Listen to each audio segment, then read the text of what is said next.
Wali Kota Samarinda Andi Harun menghadiri undangan peringatan hari ulang tahun ke-38 Kaltim Pos sebagai bentuk apresiasi pemerintah Kota Samarinda terhadap peran media dalam pembangunan daerah dan demokrasi.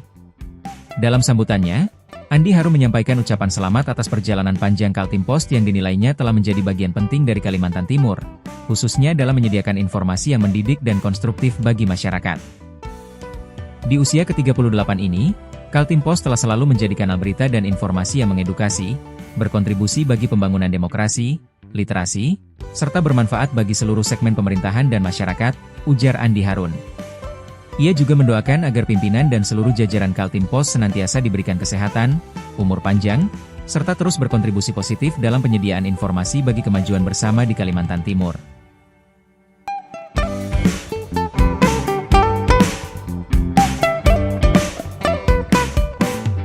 Pada kesempatan ini, saya mewakili pemerintah dan seluruh masyarakat Kota Samarinda menyampaikan selamat ulang tahun kepada Kaltim Pos yang ke-38.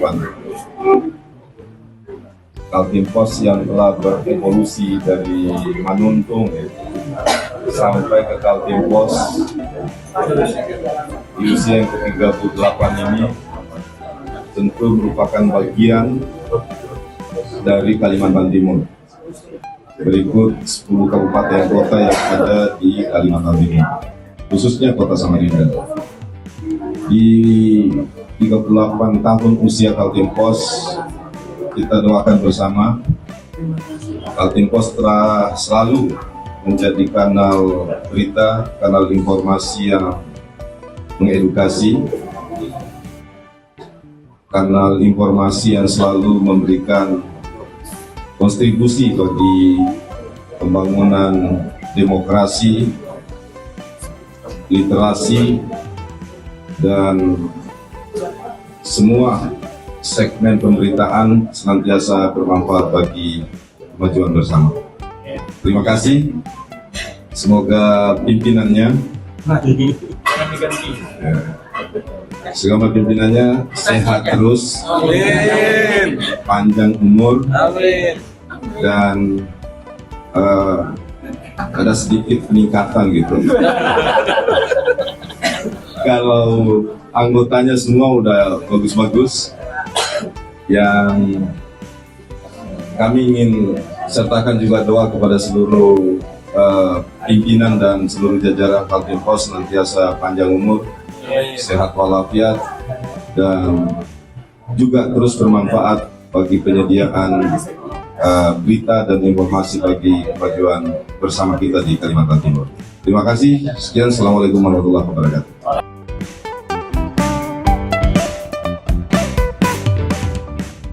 Pemerintah Kota Samarinda resmi melantik satu anggota Dewan Pengawas Perumdam Tirta Kencana, Rabu, 7 Januari 2026. Pelantikan dipimpin langsung oleh Wali Kota Samarinda Andi Harun sebagai bagian dari penguatan tata kelola perusahaan daerah. Pejabat yang dilantik adalah Rita Damayanti dari Badan Pengelola Keuangan dan Aset Daerah, BPKAD, Kota Samarinda, yang akan menjalankan amanah sebagai anggota Dewan Pengawas Perumdam Tirta Kencana untuk masa jabatan 2024-2028. Andi Harun menegaskan bahwa pengisian Dewan Pengawas berpedoman pada regulasi nasional terkait pengelolaan badan usaha milik daerah, khususnya sektor air minum. Peran Dewas dinilai krusial dalam memastikan pengelolaan perusahaan berjalan profesional dan akuntabel. Pengawasan harus menyentuh aspek keuangan, operasional, kepatuhan regulasi, serta pencegahan potensi penyimpangan, ujarnya.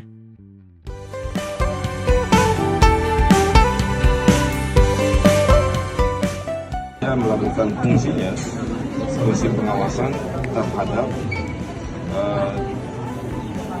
semua hal yang menyangkut tentang kegiatan manajemen dan operasional pelayanan informasi kita di Perumdam Tirta Kencana. Namun secara khusus saya menggariskan 3 hal. Pertama, Dewas harus mengikuti secara tekun bagaimana direksi bekerja untuk melakukan penurunan NRW, kebocoran air, baik dari sisi aspek teknis maupun dari sisi aspek administrasi. 2, melakukan pengawasan untuk memastikan terjaganya terus kesehatan keuangan Perumda Tirta Kencana atau PDAM menjadi keuangan perusahaan yang berkelanjutan.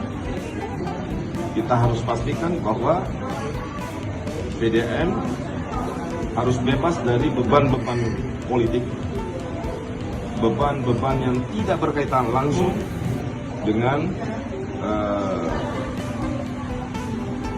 pengeluaran yang tidak berkaitan langsung atau belanja yang tidak berkaitan langsung dengan peningkatan kualitas layanan air bersih. Nah, kita harus berusaha berdoa kepada Tuhan untuk menjaga konsistensi ini.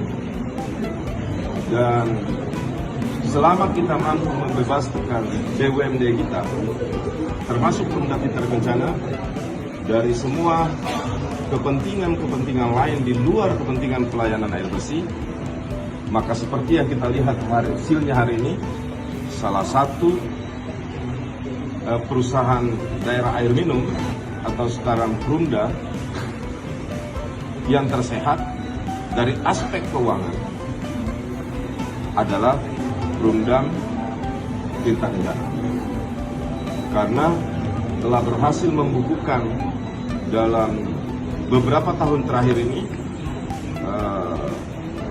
catatan positif, baik dari sisi operasional maupun dari sisi aspek keuangan.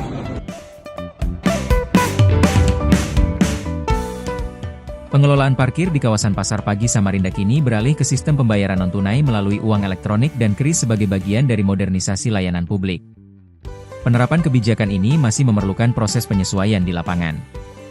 Dinas Perhubungan Kota Samarinda menyampaikan bahwa sosialisasi terus dilakukan agar masyarakat terbiasa dengan sistem pembayaran digital. Selain sistem non-tunai, diterapkan pula tarif parkir progresif untuk mengatur perputaran kendaraan di kawasan dengan kapasitas terbatas.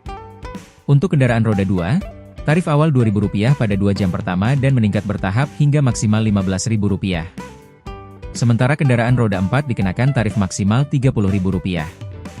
Kebijakan tersebut diharapkan dapat menciptakan keadilan bagi pengguna parkir sekaligus menjaga kelancaran aktivitas di kawasan Pasar Pagi Samarinda.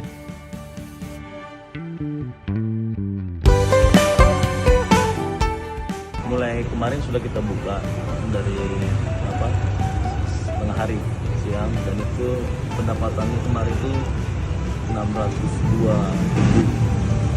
Nah, ini kita mulaikan pada hari ini. Seluruh pedagang, kemudian seluruh pengunjung itu diwajibkan membayar parkir secara non-tunai atau cashless. Nah, bila mana masyarakat, baik itu pedagang, pengunjung yang masih membayar secara cash atau tunai, maka akan kita kenakan parkir yang maksimal. Kalau misalnya itu roda 2 15.000, roda 4 30.000. Nah, kemudian yang ketiga, kenapa kita lakukan parkir ini juga kita dikenakan progresif. Jadi kita nanti akan kenakan 2.000 jam roda 2 2.000 pertama itu 2 jam pertama 2.000, kemudian nanti berlaku tambah 1.000 sampai akhirnya maksimal 15.000. Kenapa kita kenakan parkir progresif? Karena dari kebutuhan ruang parkir yang tersedia di gedung parkir Pasar Pagi yang baru ini itu sangat-sangat minim sekali. Kemarin rapat di hari Selasa, rapat pembahasan analisis dampak lalu lintas, ini arahan dan rekomendasi dari teman-teman Kementerian Perhubungan, parkirnya kalau tidak bisa ditambah, maka kita mau nggak mau semua pedagang, semua masyarakat akan dikenakan parkir progresif.